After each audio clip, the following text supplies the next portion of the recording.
we need me drum. Yeah, I got to do a tune. I wish I knew where my recorder was. You've lost your recorder. Yeah, it's somewhere in the front room. So you got that one, but I was going to give you that one as well. So you got a bit of that going on. You can do a cymbal.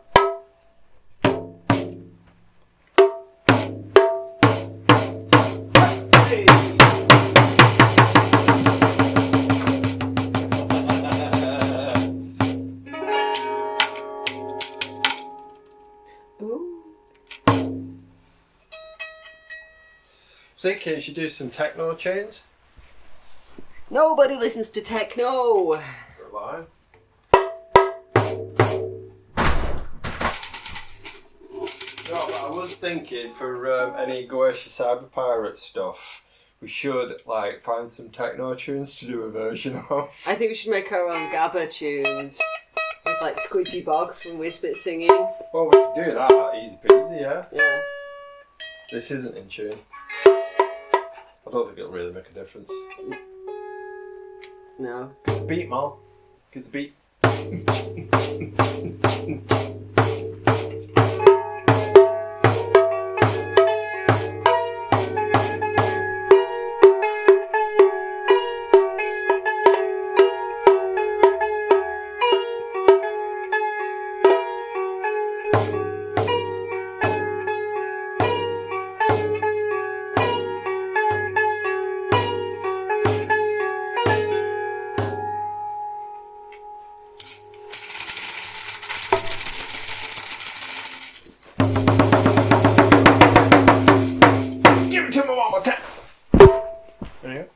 There you go. And that was music. Right. Let's get this recording. 57Z. Or was it? It's 57Z/Fox. Fox. I like it. Where do we start? We start with a brief introduction about what it is that we're actually playing at, which is a deep dive or a shallow dive into the non-magical, magical texts that have influenced our practice and our very being over the years. Our core. The inner. Our cause. I like it. Okay. So any book that's not like a how to do magic book. So, modern magic. No. Straight off the table. 6 ways. No, thank you. No, thanks. Condensed chaos. Not today. Get behind me. But we did find some sort of buffer zone material. We did, for example. Ramsay Dukes. Well, Ramsay Dukes was up for debate, wasn't it? Because I said he was too magical to class as a non-magical text. Mm-hmm. But you said, no, correct. You're wrong. Correct. So, Ramsay Dukes is off the table, though, isn't it? We'll award each other veto power, I think, in this. Yes, but if you want to do a Ramsay Dukes coda, you can. Okay. A recorder. If you get up a recorder, I can't find my recorder. It's got lost in the living room. All right, Ramsay Dukes off the table, but William S. Burroughs, official magician. I think he counts because I don't think his books are like how to do magic in an overt sense. I'll give you that, yeah. I don't think they're anything overtly. I think he did his best to make everything... Yeah, he was a covert kind of guy. Everything pretty much WTF. Yeah. What are you talking about, Billy? None of your business. So, let's start there then. So, I really like William S. Burroughs. I've read quite a chunk of his stuff. There's a few big ones I've not read, but I've read Naked Lunch and a lot of his short story stuff and his time traveling lemurs and his Cthulhu story. And I absolutely adore Cities of the Red Knight. And Cities of the Red Knight starts off with his invocation. I should have pulled it out, really, shouldn't I? Yeah, that you would should. be a good thing to you do should have at your the text to start. hand. I've only read Naked Lunch and Junkie. They're the only boroughs that I've read. Naked Lunch gives you a good in to his stuff. Oh, I'll never forget reading that. That's going to blow your little teenage mind, isn't it? I think I've left it upstairs, to be totally honest with you. I can go and get it. Do you want to just pause? No, Go and get it. I'll play some relaxing drum music.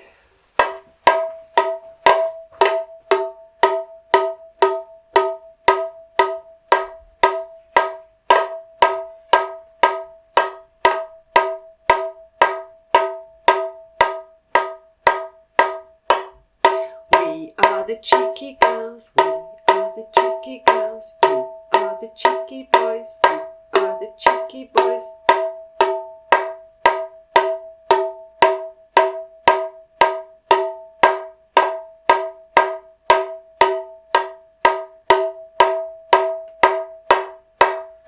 Just like a hammer straight through my skull.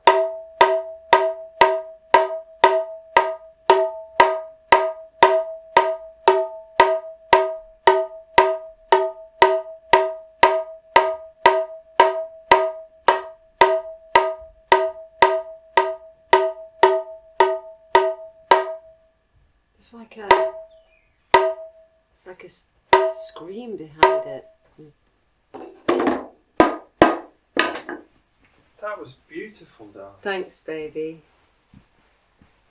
I am a musician. It wasn't upstairs. So, Say a quick prayer to Hummets. So, there's an invocation yeah. at the beginning. To who? There's an invocation to the all of the. It actually starts off with. And the perfume of death. I can't remember what his name is now, but it's like the first ever baddie Lord of decay, in Lord of recorded future, human lies on a history whispering is this south wind creature to that Gilgamesh Lord of fevers and comes plagues, up against dark in the Epic of angel of the Gilgamesh, four and his winds, intestines with are on the rotting outside genitals of his from which he body. howls Metal.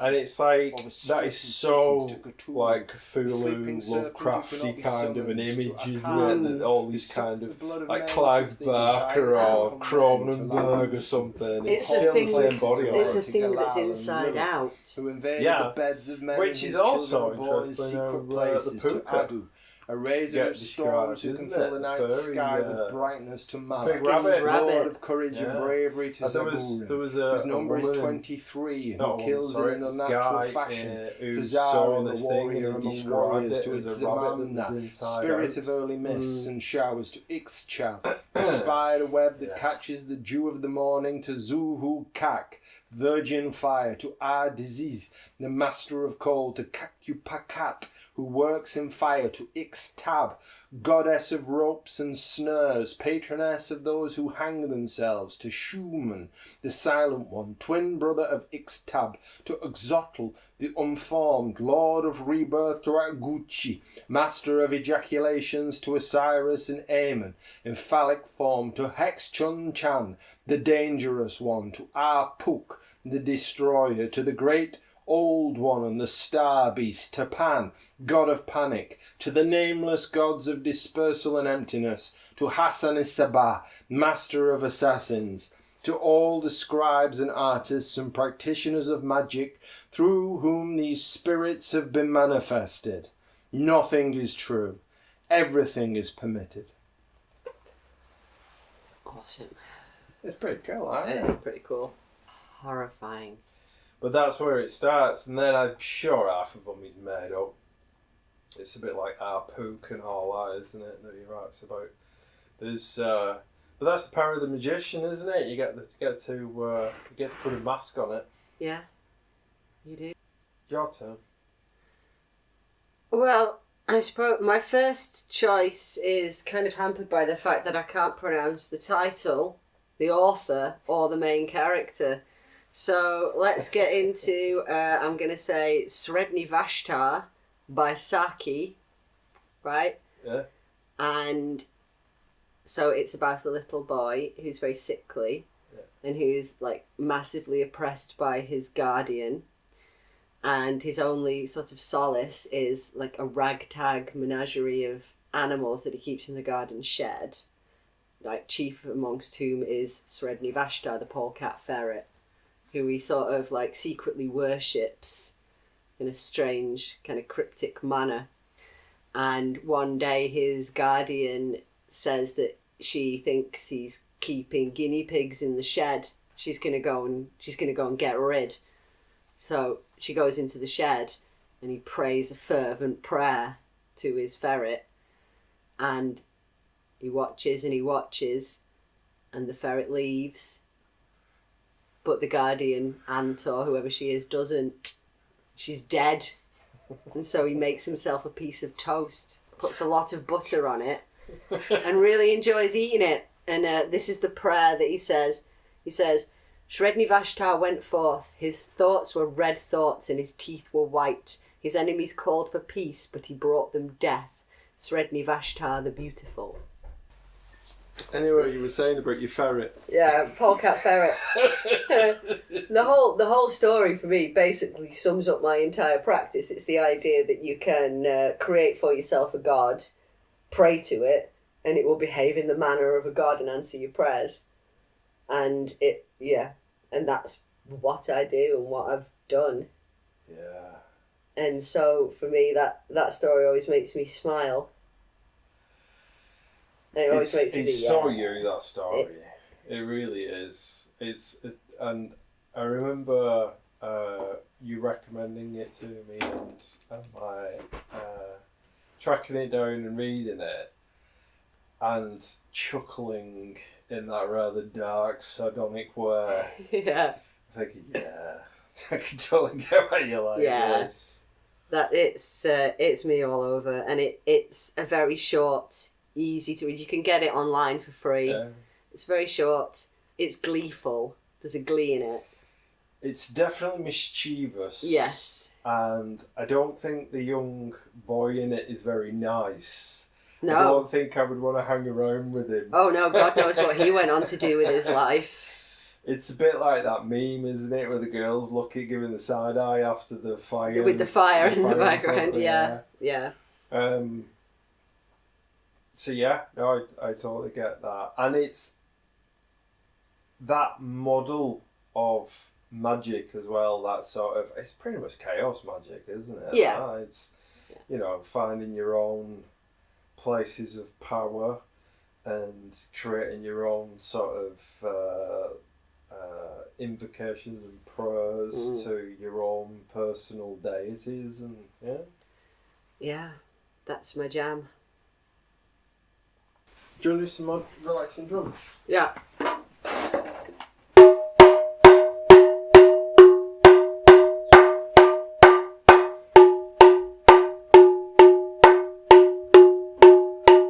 I might make some sausages in a bit.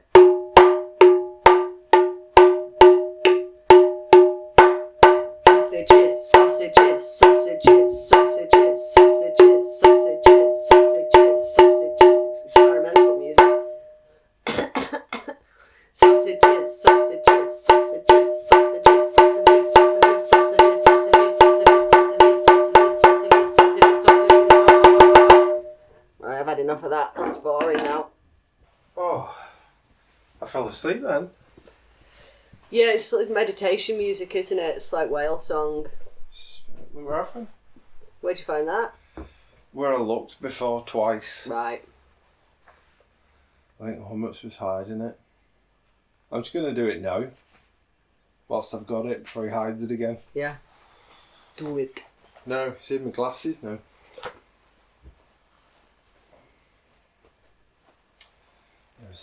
They're on top of your head.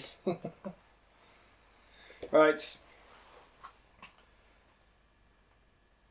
And now, Harry Potter. I know Harry Potter. Sort of. Oh, the torment bred in the race, the grinding scream of death, and the stroke that hits the vein, the hemorrhage none can staunch, the grief, the curse no man can bear. But there is a cure in the house, and not outside it, no, not from others, but from them. The bloody strife, we sing to you, dark gods beneath the earth. Now hear you blissful powers underground. Answer the call, send help. Bless the children, give them triumph now. Wow. And that's the quote at the beginning of... It's the last one, Harry Potter and the Deathly Hallows, but it's from The Libation Bearers by Aeschylus. So Aeschylus was one of your Orphics. Is one of those, like Euripides. He wrote the Prometheus Unbound, which I think was part of like a few Promethean plays. The whole story of Prometheus was like Star Wars over a trilogy, but there's only Prometheus Unbound that we've got. But even that's full of gems. It's like every other line is an absolute gem. Cunning is as feebleness to necessity. What does that mean? So necessity is a name. It's the name in English. In Greek, it's a nank, and a nank is the great serpent that wraps around the egg, the Orphic egg.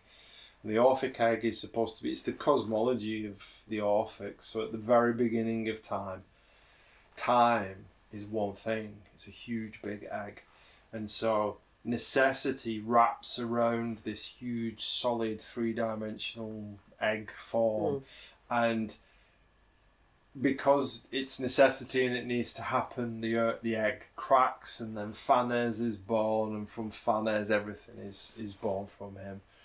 So Prometheus says cunning, which is what he's famous for, is as nothing to necessity. And it's like a really important lesson in magic is the fact that as a practitioner, you've got to decide yourself what agency is. You've got to come to your own conclusions about fate and destiny and what that means to a magician and your style of magic. And what are you doing magic for? For me, because I've become so interested in or the style of magic that I am suited to is goetic magic. So it's about goetic magic, as it's recorded in the grimoires, is basically the old mystery cults. Because the mystery cults were the religion of the Goes. It was them that did it, and were the priests and priestesses of those kind of practices. And all of that thinking comes from what Franz Cumont, who's like a scholar from the 19th century, called the cult of necessity. It all comes from Sumer and the idea of this rotating zodiac around us. What forces the zodiac to turn around? Well, it's necessity. It's the snake that is curved around. It's the same snake that curves around your magic circle when you make it on the floor. It's because that's what we're doing. We're saying, right, here is the universe. Here is the cosmos that you're creating. So what surrounds the cosmos? Anank, it's necessity that turns it around. And then Hecate, the pole in the middle, is what enables it to turn, not just shatter.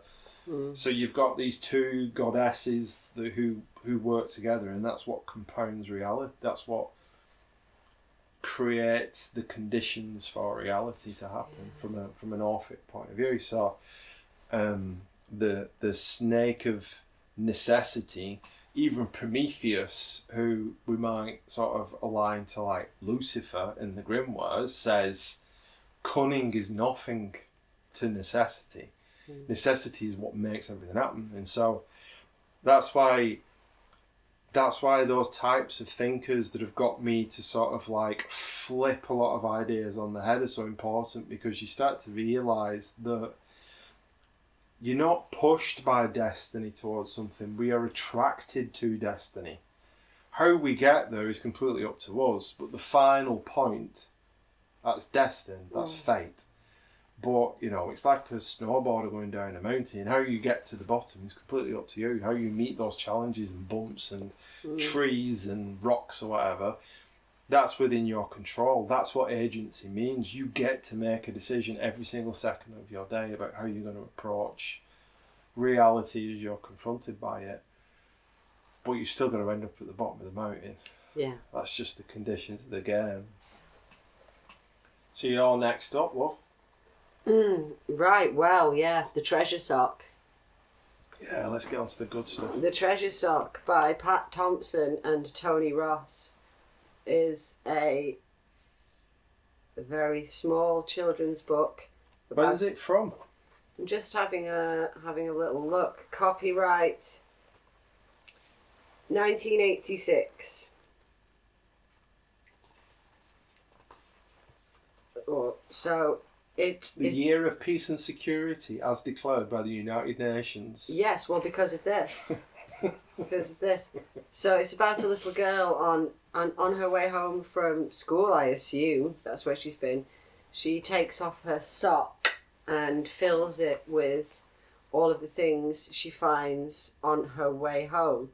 And these are the things she finds. She finds a pig, a button, a marble, a key, a rubber band, a perfume bottle, some chewed chewing gum, some false teeth, a dirty handkerchief, and a frog. And she takes it all home and she shows her mum, and mum is like, "What the fuck? What?" And then there's a lovely illustration towards the end,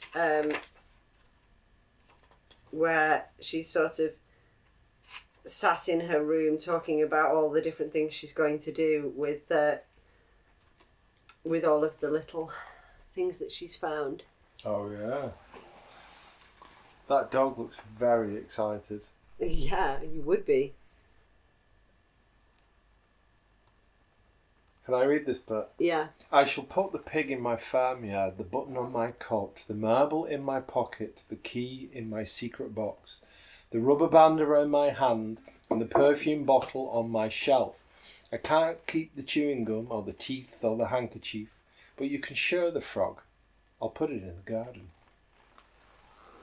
I remember reading this when I was little and becoming immediately obsessed with the idea of finding treasure.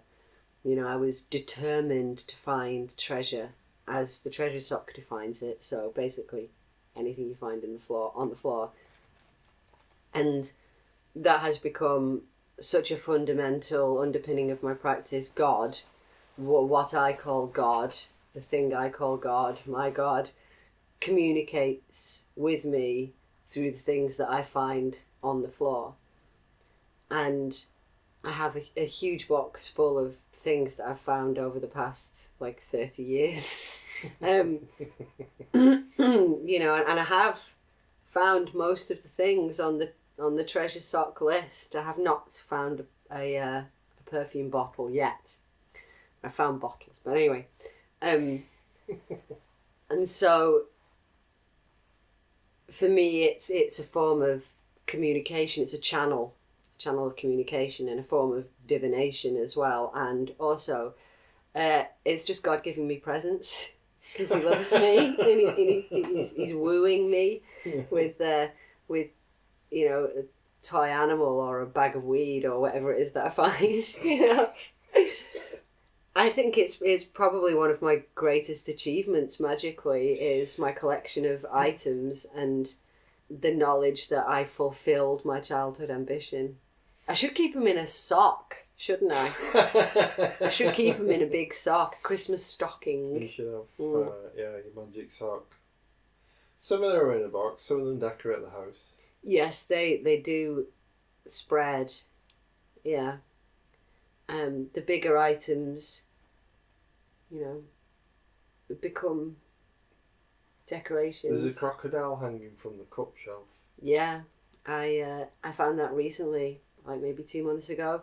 I was walking to work and I looked I looked to the side and looked in a bush, and I said out loud, "Is that a fucking crocodile?" And it was a crocodile. So straight in my handbag. It was soaking wet, covered in snow at the time, so that it must have been the last time we had snow. But yeah, it's come home with me. Yeah. So, how do you know? You just know. You just know. So is there any? Because sometimes I'll know a particular spirit from a very particular physical kind of sensation that you get. So I was curious as to whether there's ever a sort of hair on the back of your neck or a tingle in your fingers or something like that. There is a huge swelling sense of glee and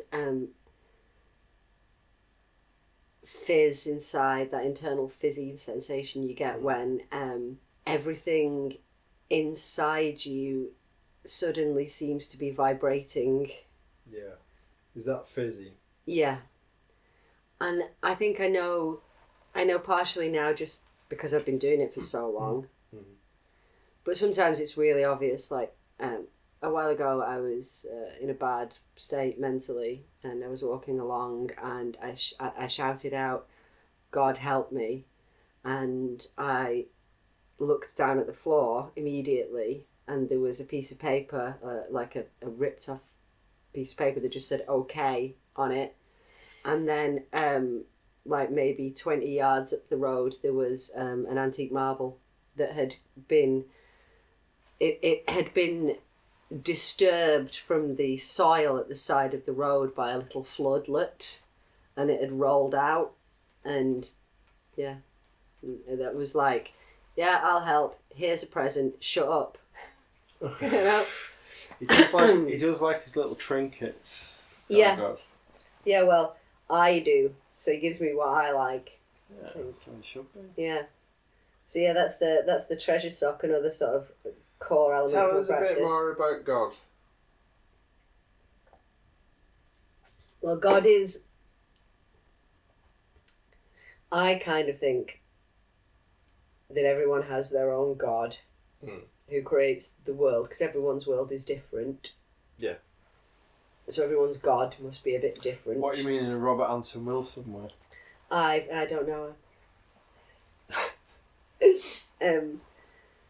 So my God is, I don't know. It's my HGA. It's a spirit that I call God. It's it's the thing with which I interact to do my magic. Yeah. And I create it. It creates me. It's a co-creation sort of deal.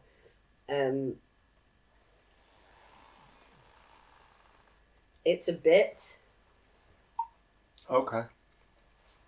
As well. Yeah. I think I hear that in exactly the same way that I hear what Ramsay Dukes is saying in The Mage and the Charlatan, where it's like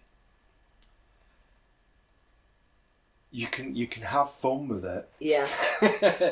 And it's like sometimes you need to trick yourself into it, into the mood, into the vibe of magic or whatever it is that you're doing. It's and sometimes you need to trick God into working with you. Yeah, I suppose. Yeah. It works both ways. Yeah, I totally agree with that. I mean, I think that's what there's a bit of the corpus hermeticum called the Asclepius, and that's basically what they're saying. It's like it's a co-production thing. Yeah. We make the gods as much as the gods can influence us.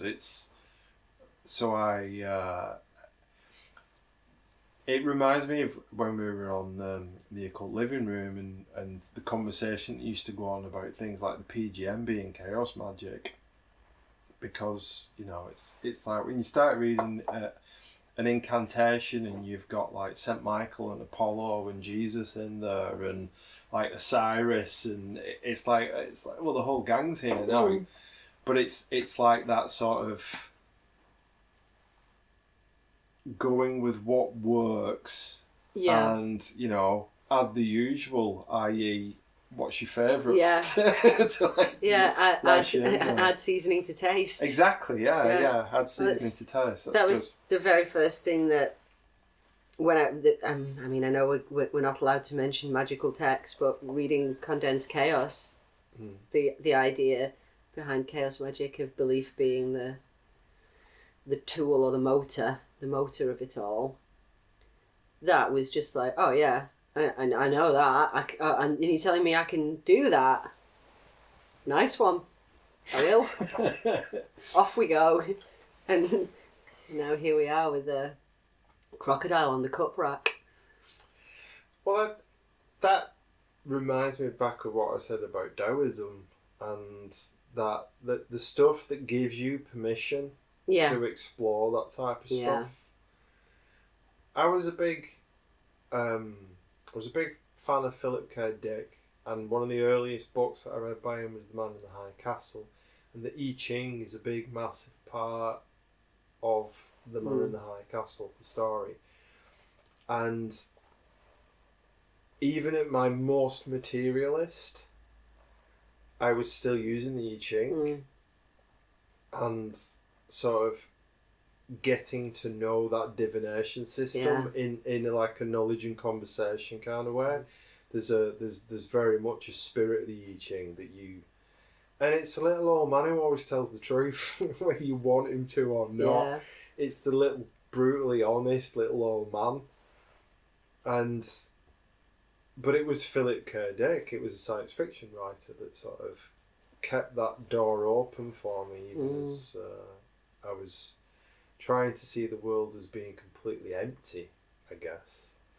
But the idea that even if everything had nothing in the middle of it, there was still the collection of everything. Yeah. And that the collection of everything had a complexity to it that I could kind of get into. I could, alright, the Tao. You can't explain what it is. And if somebody tries to explain what it is, it's definitely not that. Yeah. And when I read the Do De Jing, and especially Chuang Tzu, who's like the other big Taoist text, they're so funny all the way through. Yeah. It's like any philosophy that's got a humour to it. Yeah, okay. It's probably worth reading if the philosopher is saying to you, listen, this is all hard work, this stuff. Don't take it too seriously. Yeah. Don't get too hung up on those things that are just trying to get you down. What you really need to concentrate on is chilling out and feeling which way the wind's blowing. And once you pick up on which way the wind's blowing, just go in that direction. That's pretty much it. Yeah. And it's like, but when you start really analysing chaos magic, so much of it is from Taoism. Even at the start of what's the Peter Carroll one? Liber Null. Liber Null. There's a big like flow chart, isn't there, of where chaos magic comes from at the start of it, and a big chunk of that is Taoism. I did read that once, and I didn't really ever go back. No, I felt like whatever I needed to absorb from it will have been absorbed. I can trust myself on that, but I can't remember. I've got a couple of things to be thankful to Liber Null for. One is the fact that it actually got me to meditate. And to actually sit down and do it, and to give myself a sort of discipline. I guess that's really the start of my daily practice, actually, or my proper disciplined practice was when I had my recall to the practice kind of thing. The first thing I read was Condensed Chaos, but the second thing I read was Liber Null, because those are the things I had. Yeah. And the section, I think they say it in both the books, don't they, about sitting down and meditating, but it was reading Liber Null when I actually started meditating properly. Anyway, that's off topic, isn't it? Hang on, I need to put a pause in because I need a wee and I need to turn the heating on. Well, you can only do one. I can do whatever I want because I'm a very powerful magician, thanks.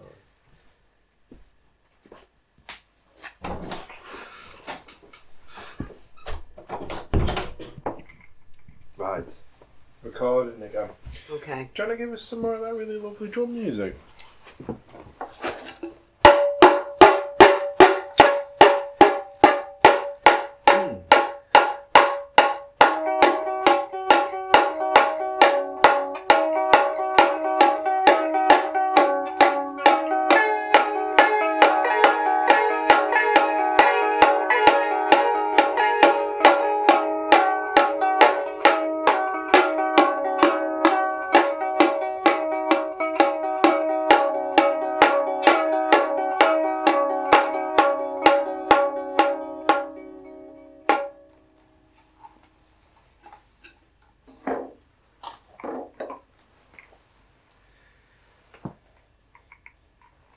I can't remember which ones I've said now.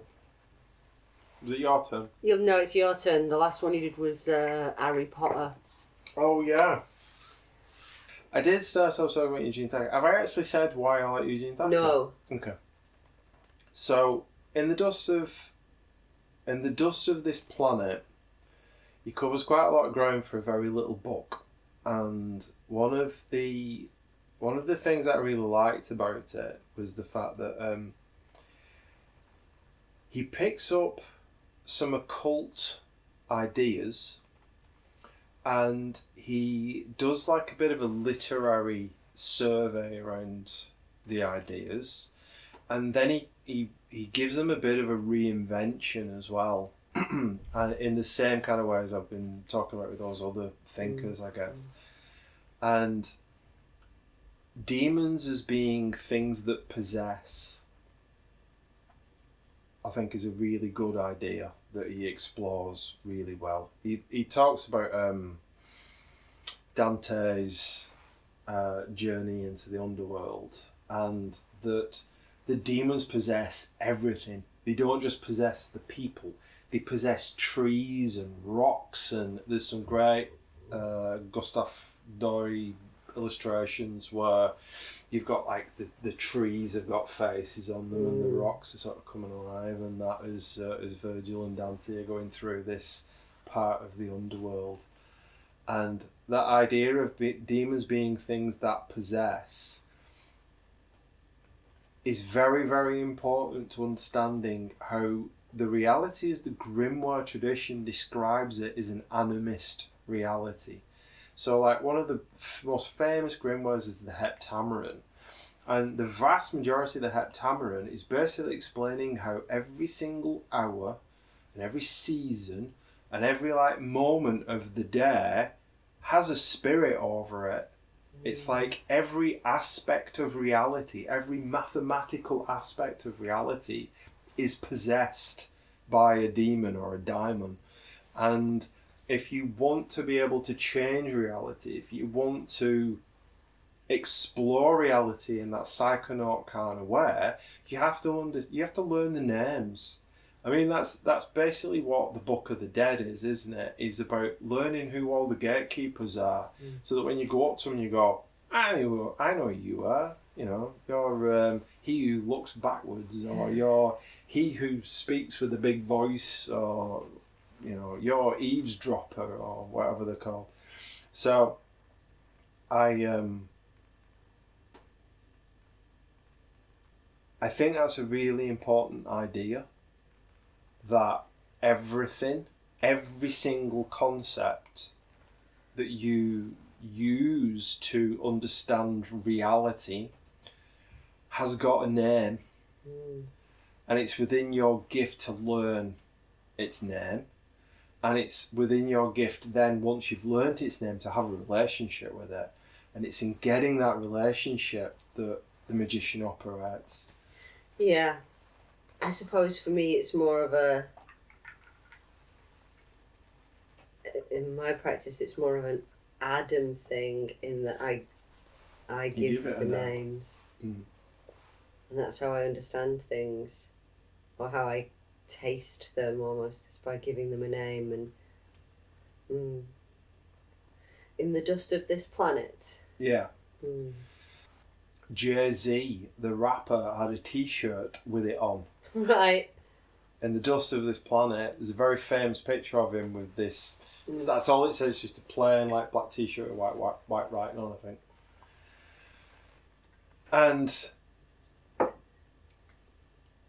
because it was on Zero Press, which Mark Fisher was on, Capitalist Realism and The Weird and the Eerie, I thought, oh, that's interesting, I'll give that a go. And it's the whole idea behind it is that he explores horror, the concepts of horror. So he talks a lot about things like ooze or magic circles and magic places and the difference between the two, and the fact that a magic circle is somewhere that stays the same whilst everything outside it changes, whereas the magic place is something that lets magic in. I really appreciate the books like that allow me to talk to normies about magic in a way that takes them off guard. So is it non-fiction? Yeah. It's just. I must read it. I've not read it. I've not read any Eugene Thacker. There's three volumes of it, but it's only really the first one where it really punches, and the other two are good as well. But it's taking it. There's a couple of core concepts to it, but the one that I really like is that we don't face the horror unless we watch a horror movie or read a horror story, and that's where philosophy has gone.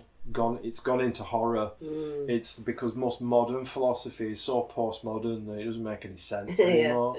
So, and that's been going on since like the 70s, hasn't it? Which has become less and less intelligible what people are actually talking about. And I say that as someone who's like read Derrida and Foucault and stuff, and it becomes harder and harder to understand what the hell they're talking about. There's a bit about Noam Chomsky where he's talking about how if you know what you're talking about, you can say it simply. Yeah, it's like that thing about you don't understand something until you can explain it to a child. Yeah. I don't know who said that. I think it's right though, and that I guess that's my approach to writing about magic. I think that I want to be able to explain it. I would like to open the door when I'm talking about it. Right? And what annoys me about, I was flicking through Instagram before, and I follow a lot of publishers and authors and that kind of thing. And so much of contemporary occult writing is that heavy metal stuff. It's all done in heavy gothic fonts. And it's all very. There's a lot of poetry in it. Yeah. But there's not a lot of meat and potatoes in it. And that a lot when I guess I've got to the stage in my practice where I'm reading. If I read something like that, what am I supposed to do with this? You know, it's pretty. I guess it tickles my ears. Tickles your ears. But yeah, if you've not read it, the Eugene Thacker one's great. Yeah, I should tackle that. I like a bit of non-fiction. Do you like horror stories though? I have liked horror stories. What horror stuff do you like? Well, I mean, I've read your big books of horror story type compilations, the Pan Book of Horror Stories. Oh God, I love those. I used to go to car boot sales on a Sunday with my dad. Yeah. And anything that was like that, after I passed the age where my parents finally relented and allowed me to read horror, starting with like Stephen King. So, in my sort of mid-teens, anything like that, anything with a skull on the front. And then I read quite a lot of stuff like, what was his name? Graham Masterson, I think. Okay. It was James Herbert. I read a lot of his stuff. Okay, yeah.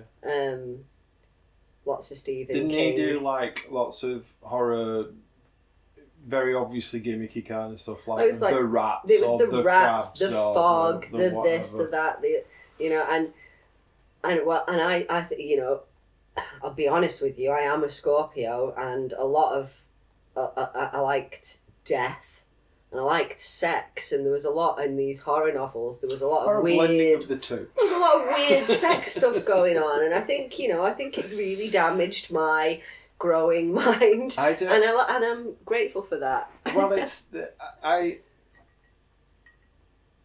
so I'm literally the opposite to you, from a zodiacal point of view. Yeah. But I went into, so there's a very famous occult bookshop in London, right? And I didn't know how, I was very, very naive when I lived in London around stuff like this. And I ended up doing some awesome stuff when I was in London.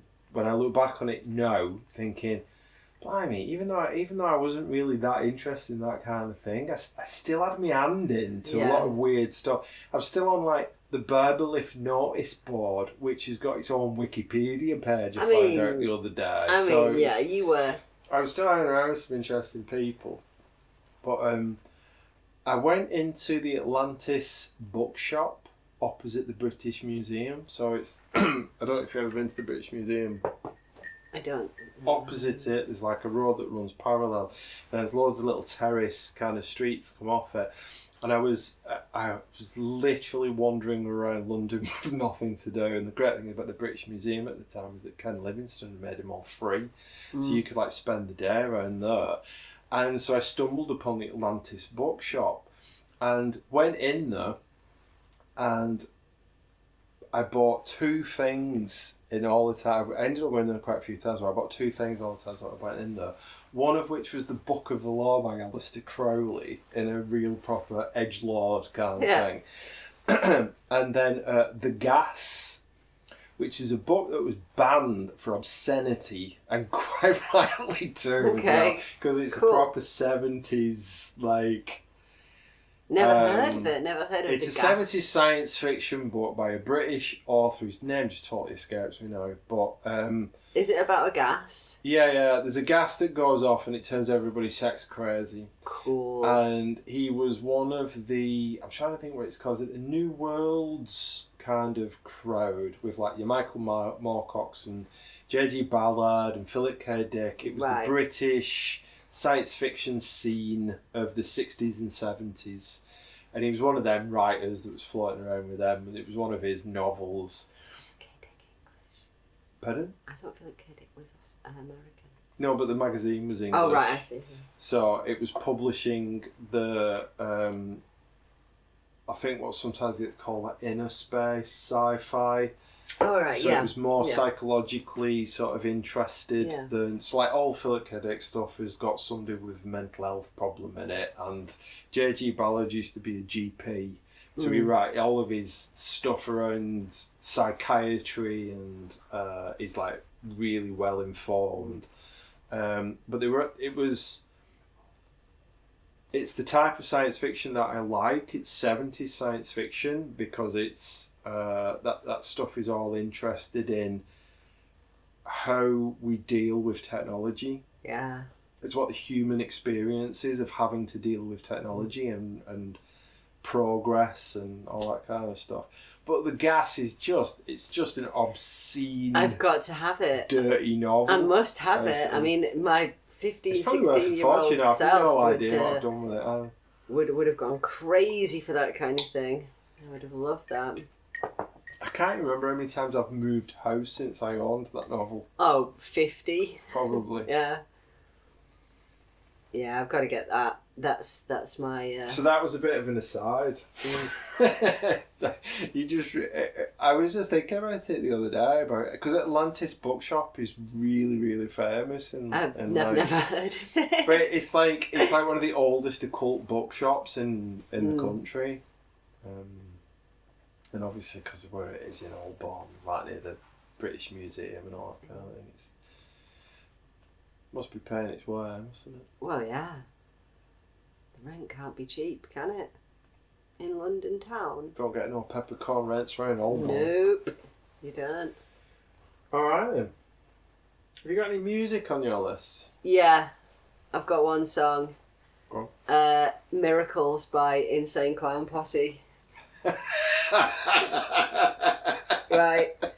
Who are obviously like objectively awesome. There's no arguing against ICP. And you know, if my life had been different, yes, I would have been a juggalette. And yes, I would have gone to the gathering of the Juggalos, which I used to be obsessed with because I found an article about it in some magazine and there were photographs and I was like, this is insane, I love it. But I like miracles because it's basically a call to bask in and be aware of the sort of miraculous beauty of like life and nature and music and love and family and pelicans and magnets and trumpets and bookmarks. And brown paper packages tied up with string. But there's a line in it which I often use as a sort of mantra, and it's, do you notice and recognise miracles? Do you? Do you? Okay. It's about magical mindfulness in a way. It's about not letting the... Oh, I like that. Yeah.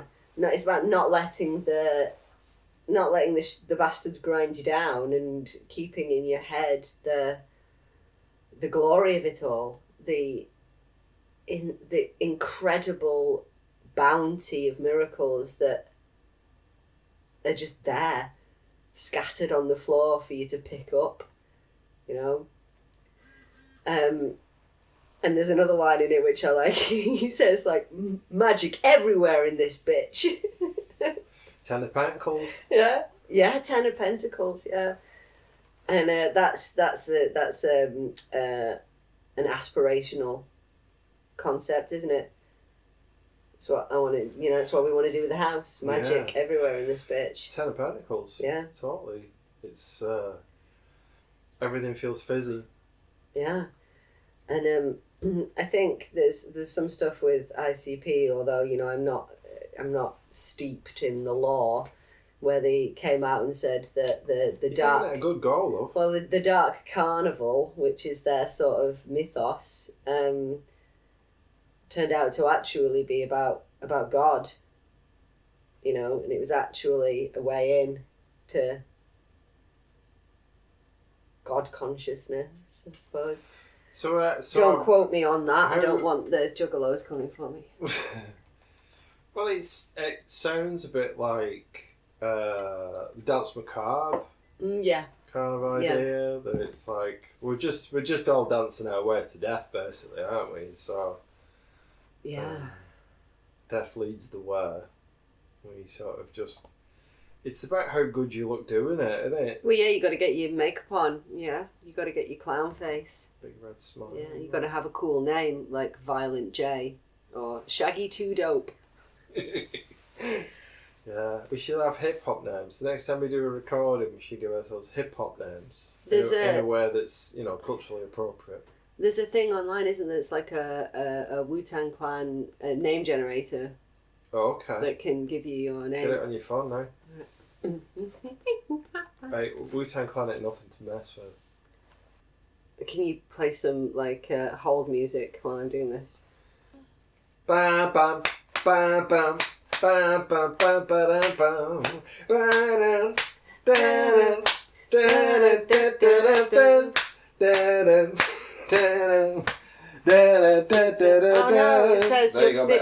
it says it says the connection isn't private and we're all gonna die. Okay, so enter your full name. So I'm going to do you first. Alright. Oh, am I? Because I've put H Pip. That is what they call me. That's my hip hop name. H Pip. H Pip. Are you ready? Lazy-assed bandit. Ooh, that sounds really bad. Yeah, it does, doesn't it? That's not nice. Are you sure you googled the right thing though? This is the only link that's not... Mine is... Smiling Dreamer. Yeah, of course it is. Right, we'll just edit that out. Right, I think it's my turn to do a choice. Mm-hmm. And it's the greatest witch in literature, Shirley Jackson. Okie dokie. Yeah, 'Cause yeah. Actually, Now we're doing it. Side note, The Witch is by Shirley Jackson is one of the best short stories ever. Ever since you showed me that story, it's never very far away when there's like one of two things that can happen. It's either something witchy which I associate with you in your sort of aesthetic of witchcraft, let's call it, and your particular sort of my purview. Yeah, but also your sort of like scorpionic witchcraft. And also that child's perspective of the weird. Yes. Which is like, hauntology, isn't it, in a way? I guess it is. Yeah. Yeah, I guess it is, yeah. That awareness children have, or that connection, that tap in that they're able to do.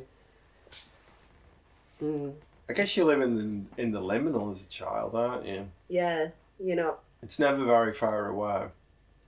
Everything's brand new and weird. And you do have powers as a kid. You can pray to a polecat ferret. And I think that's something I've always tried to maintain in my practice, is that sort of childlike wonder, isn't it? Well, you reminded me of, you know, the bit in the Grammarian Verum when you need thread that has been woven by a virgin. Yeah.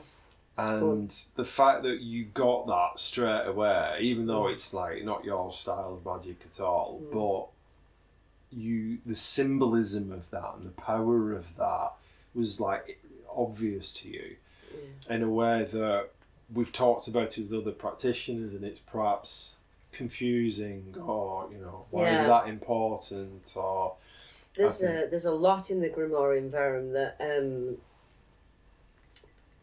I get because I don't know, it is a sort of in the secrets part of it appeals to me, but any collection of secrets like that appeals to me. I think that's why I like stuff like the Picatrix.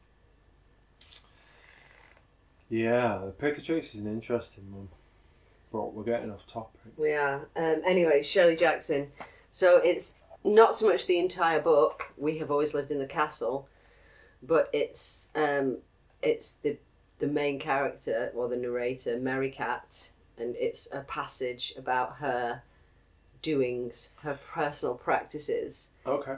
And I'll read it, which is, on Sunday mornings I examined my safeguards, the box of silver dollars I had buried by the creek, and the doll buried in the long field, and the book nailed to the tree in the pine woods. So long as they were there, where I had put them, nothing could get in to harm us. I had always buried things, even when I was small. I remember that once I quartered the long field and buried something in each quarter to make the grass grow higher as I grew taller, so I would always be able to hide there. I once buried 6 blue marbles in the creek bed to make the river beyond run dry. Here is treasure for you to bury, Constance used to say to me when I was small, giving me a penny or a bright ribbon.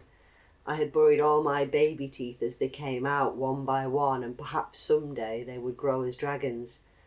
All our land was enriched with my treasures buried in it, thickly inhabited just below the surface with my marbles and my teeth and my coloured stones, all perhaps turned to jewels by now, held together under the ground in a powerful taut web which never loosened, but held fast to guard us.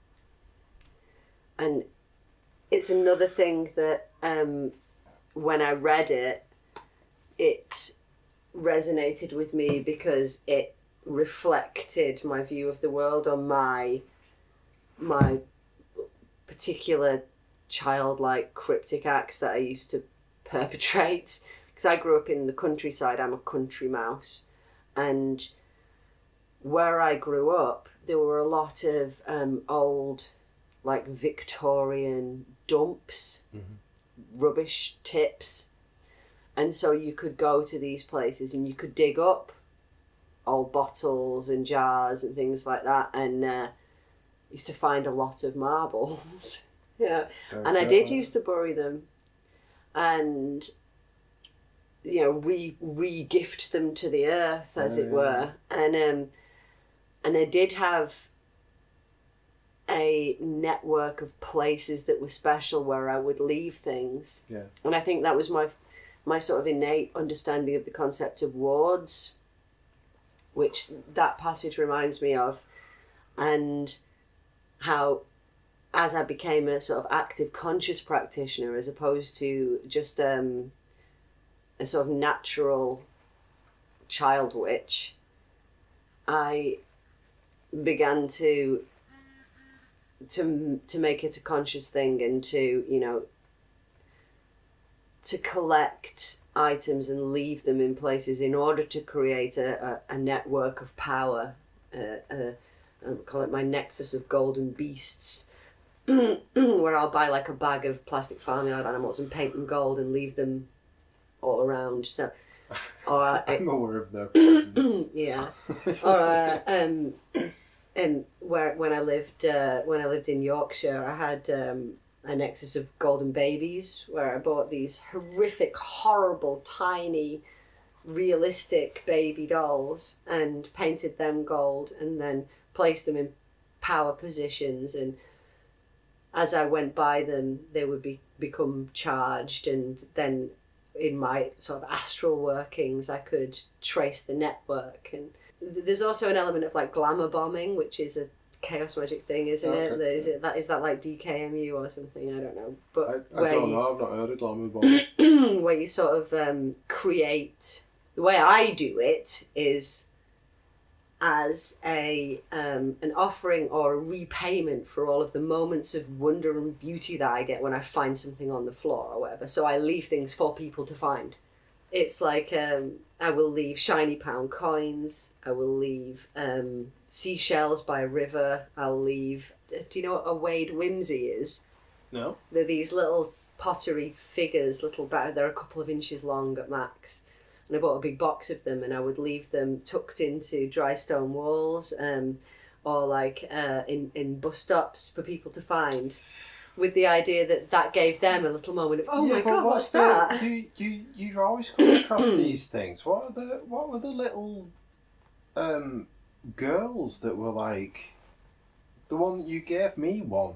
A frozen Charlotte. Frozen Charlottes, yeah. They were little favours almost. I think people baked into cakes. The story was that it was a girl who was so vain that she wouldn't put a coat on and she froze to death. And I think they might have baked them into pies or puddings at one point, but they were very, very popular, and so they were often something. I mean, there was like the ultimate dump diving find, if you could find, if you found one of them. Frozen Charlotte, yeah. I mean, I never did. My dad did. My dad found one. Yeah. Which I have. Yeah. I don't know if he knows I've got. Edit that out. Little magpie. But I did buy him one in return. Because you can still buy them online. And I managed to find him one with the feet on, which is incredibly rare because they were fragile china dolls and the feet snapped off all the time. But the one that you gave to me doesn't have any feet on it at all. No, it's tiny, that one, isn't it? Yeah, it's a little one. It's only like it's smaller than my thumb.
Yeah, in my elemental herb box upstairs when I do work with the Klepoth. Ah, Mr. Poppets, you've decided to join us, have you? The one I have, I used it for a long, long time as a poppet. What do you mean by a poppet? I mean a figure into which I projected a life and then treated in a way that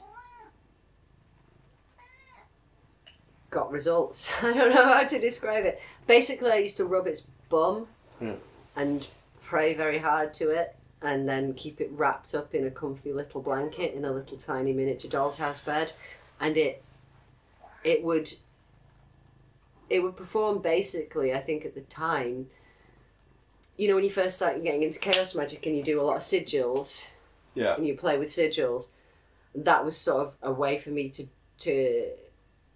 put a statement of intent into something. So I would rub its butt and say what I wanted, and then I would get the thing that I wanted. And it worked very well, but only with trivial stuff. If I wanted to cancel an event that I didn't want to go to, or if I wanted something at work to either happen or not happen, it was very good at that. But if it was for anything bigger or more important, it didn't work.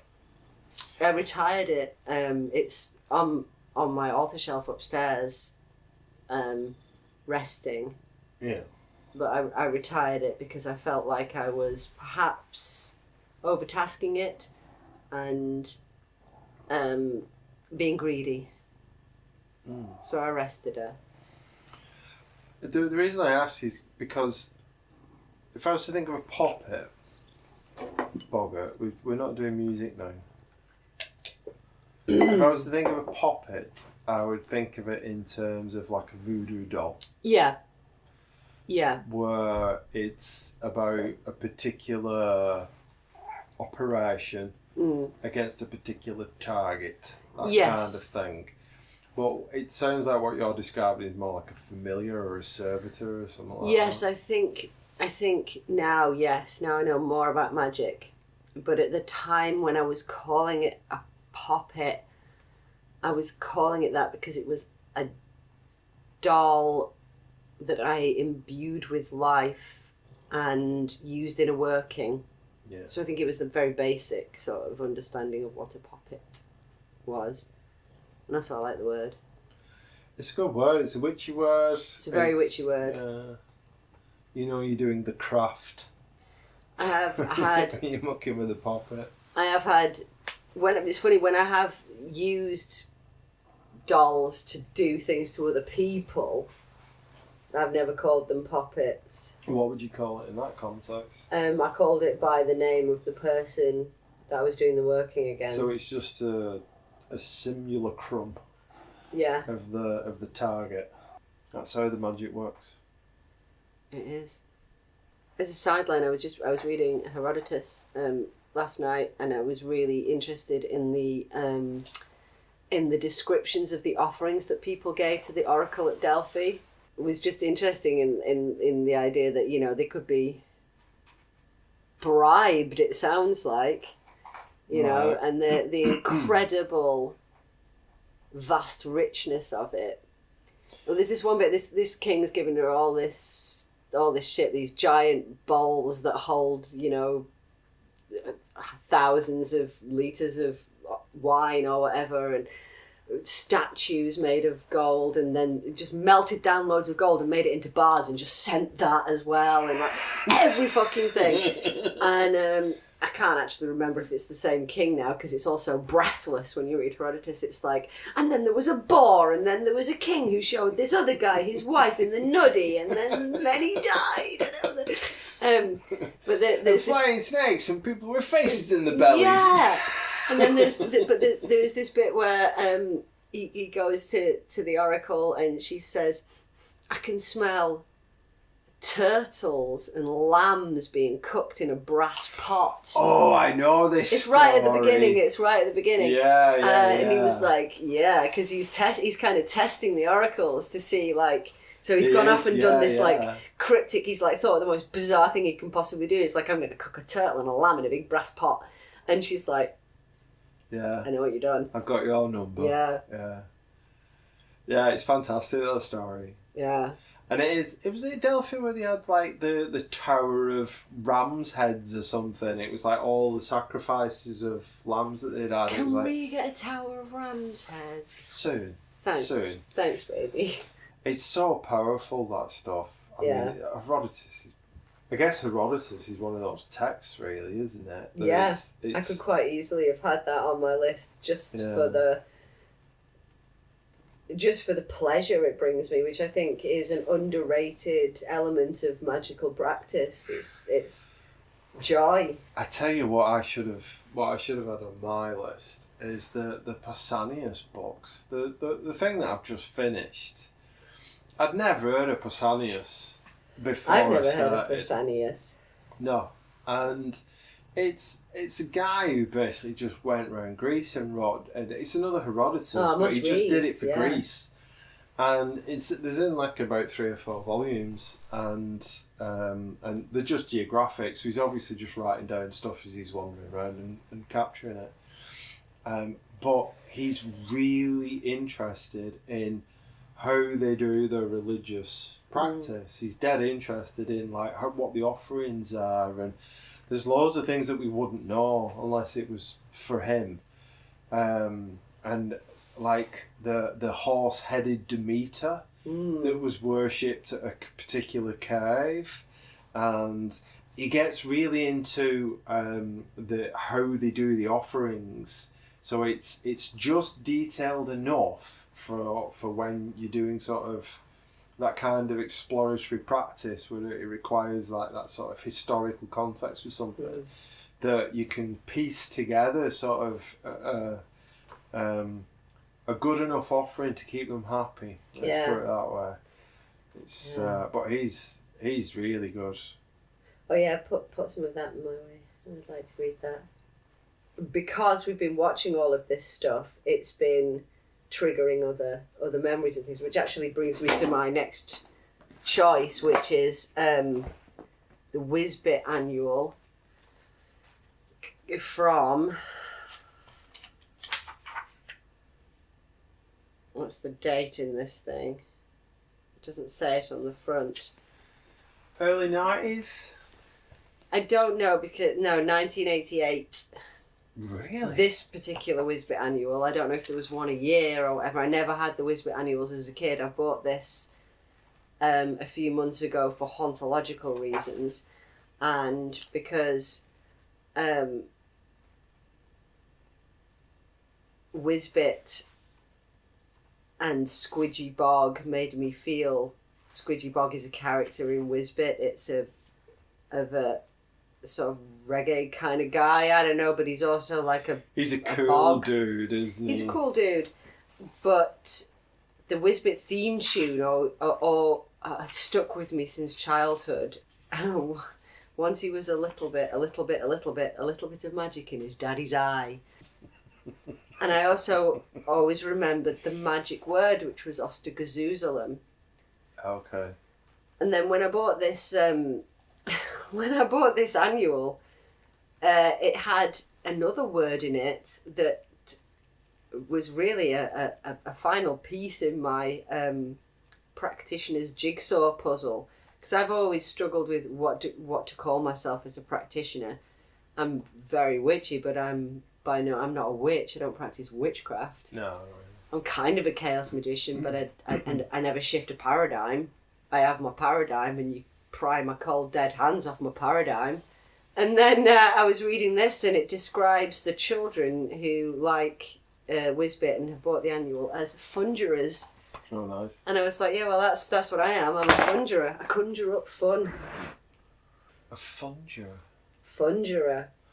So what was the power word? Ostagazoozalam. Ostagazoozalam. That was the magic word. Ostagazoozalam. My oh my.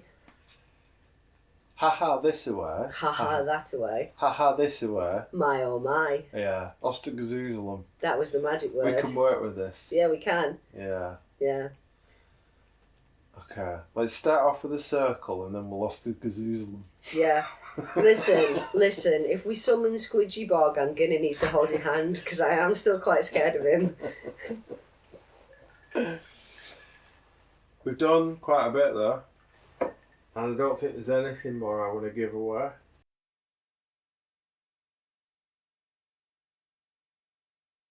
Maybe Frankenstein.